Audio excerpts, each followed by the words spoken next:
Нови меѓусебни пораки на релација СДСМ и ДУИ по вчерашното официјално предизборно коалицирање на Заев и Касами.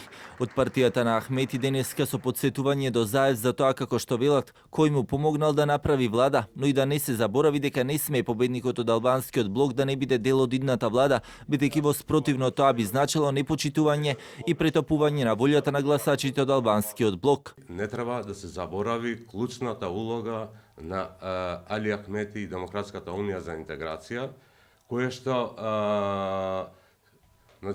го делуваше спротивно на својот принцип победникот со победникот и на многу други принципи и направи, иако ги изгубија парламентарните избори со 49 гласови, да одиме со Социјалдемократскиот сојуз.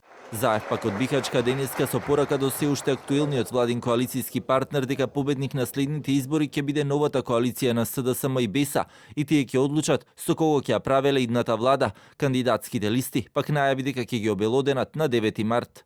Би порачал на нашиот сегашен коалиционен партнер да не го лаже паметот. Коалицијата СДСМ, БЕСА и другите партии ќе биде победник на овие избори, не ДУИ.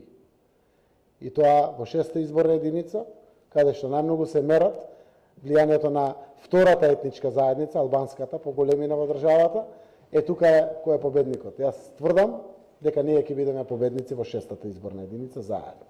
Од ВМРО ДПМН пак засега се уште прават натрепартиски анализи за кандидатските листи, но најавија и дека кога ќе дојде време, ќе информираат за евентуалните коалиции. Сепак, ставот на партијата досега беше дека предизборно не планираат коалиции со партии од албанскиот блок. ДУИ засега останува на ставот дека сами ќе го трчаат изборниот процес, а веќе е познато дека Села и Гаши заеднички ќе ги трчаат изборите. ДПА Натачи за предизборие засега не гледа коалицијски партнер во нека од партиите од македонскиот блок.